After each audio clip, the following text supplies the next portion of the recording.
धन्यवाद सभापति महोदय, आपने मुझे बोलने का मौका दिया। सबसे पहले मैं सेव की जनता का धन्यवाद देना चाहूंगा कि उन्होंने एक अध्यापक के बेटे पर विश्वास जताया और प्रदेश की सबसे बड़ी पंचायत में सबसे युवा सदस्य बनने का मौका दिया। सेव की देवतुल्य जनता का मैं धन्यवाद देता हूँ। प्रायोजक हैं cancer healer centre, new beginning. मैं वर्तमान सरकार को बहुत बहुत धन्यवाद देता हूँ कि वो यूथ पॉलिसी ले आए। घुमंतुओं और अर्ध घुमंतुओं के लिए पट्टे की व्यवस्था आपने की, जैसा कि पहले मैंने निवेदन किया था, इस सदन में मांग उठाई थी, उस पे काम हुआ, मैं उसकी बधाई देता हूँ। साथ ही साथ राइजिंग राजस्थान एक सफल आपका आयोजन रहा, मैं उसकी भी आपको खूब खूब बधाई देता हूँ।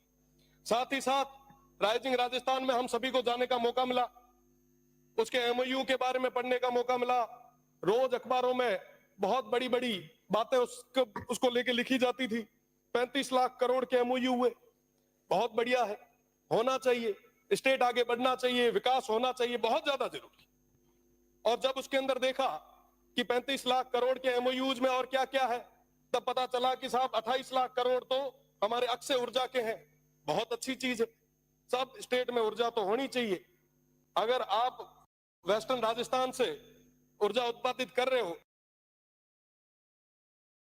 ये तो वाकई बहुत बड़ी चीज है, मैं इसके लिए धन्यवाद देता हूं।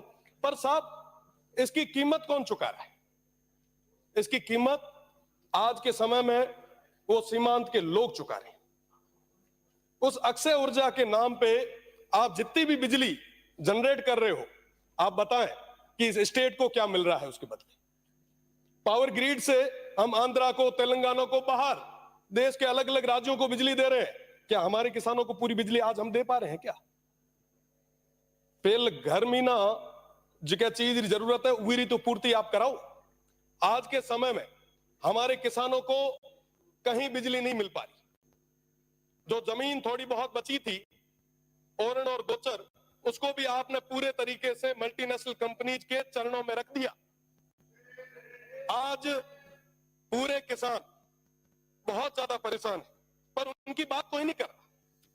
विकास की बात आई, हमने सोचा कि साहब मैन्युफैक्चरिंग यूनिट यहां लगेगी, खूब सारे युवाओं को रोजगार यहां मिलेगा।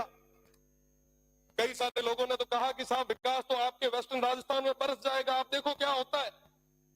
वही सपने हमें दिखाए गए जो रिफाइनरी आई उस समय हमें दिखाए। हमें कहा गया साहब ये आने वाले समय में दुबई बनेगा, जैसे शेखों के पास में रॉयल्स रॉयस की गाड़ी है वैसी आपके पास भी होगी। यहां पे अपार संभावना है। बदले में क्या हुआ? आज भी वो पश्चिमी राजस्थान, वो सीमांत के लोग वहीं खड़े। आज पुनः वैसे सपने उन भोले भाले लोगों को दिखाए जा रहे। उनको बताया आपके यहां रेवेन्यू जनरेट होगा, विकास होगा, साथ सौर ऊर्जा का तीसरा आदमी नहीं लगता हुआ।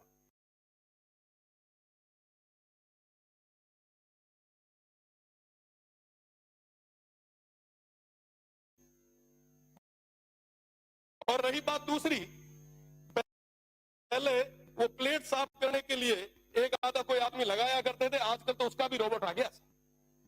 और वहां पे पूरे तरीके से वन्य संपदा थी, उसको पूरे तरीके से खत्म कर दिया गया। अभी महाराज जी कह रहे थे लंपी की बात, पिछले लंपी के दौर में हमने भी खूब सारा प्रयास किया। गाय हम सभी के लिए पवित्र है, भगवान रूपी है। पर साहब आप बताएं कि जब ये ओरण और गोचर खत्म हो जाएगा तो वो गौ माता कहां जाएगी? आज उसकी बात कौन कर रहा है?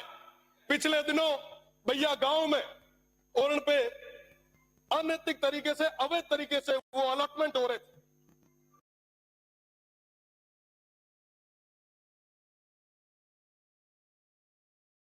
हमने मांग उठाई, वो लड़ाई लड़ी, बदले में क्या?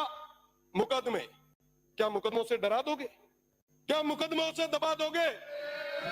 मैं आपको कहना चाहूंगा कि वाकई अगर आप चाहते हो, वाकई अगर आप युवाओं के साथ हो, वाकई आप अगर किसानों के साथ हो, मैं आपसे निवेदन करना चाहूंगा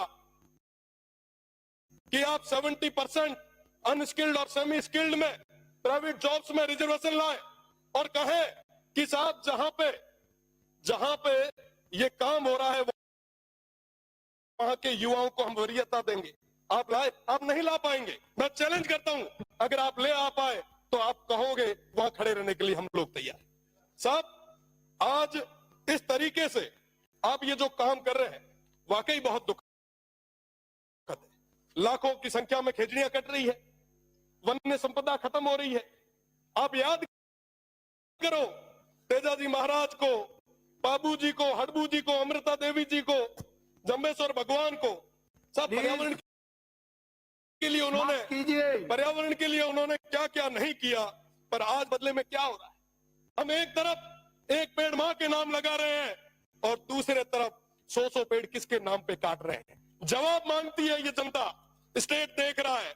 और मैं तो पश्चिमी राजस्थान के उन तमाम हमारे 47 माननीय सदस्यों से मैं कहना चाहूंगा, अगर समय रहते आपने उस क्षेत्र की आवाज को नहीं रखा तो वो जनता तैयार बैठी है। ये 1 साल निकल गया, 4 साल निकल जाएंगे, पता नहीं चलेगा। साहब, उन लोगों के लिए, उन सीमांत के लोगों के लिए अगर कुछ भला कर सको तो कर लो, इससे बड़ा कोई मौका नहीं आना है। आप जिस सौर ऊर्जा की बात कर रहे हो, आप जिस विंड की बात कर रहे हो, मैं बताना चाहूंगा वो विंड जहां लगता है आसपास के 500 मीटर उस परिधि में कोई भी इंसान और आने वाली पीढ़ी वो सुन नहीं पाएगी। ये स्थितियां उस क्षेत्र में पैदा होने वाली है। साथ बात करनी होगी। मैं तो निवेदन करूंगा सभापति जी से कि आप नहीं होगा। माननीय सभापति महोदय,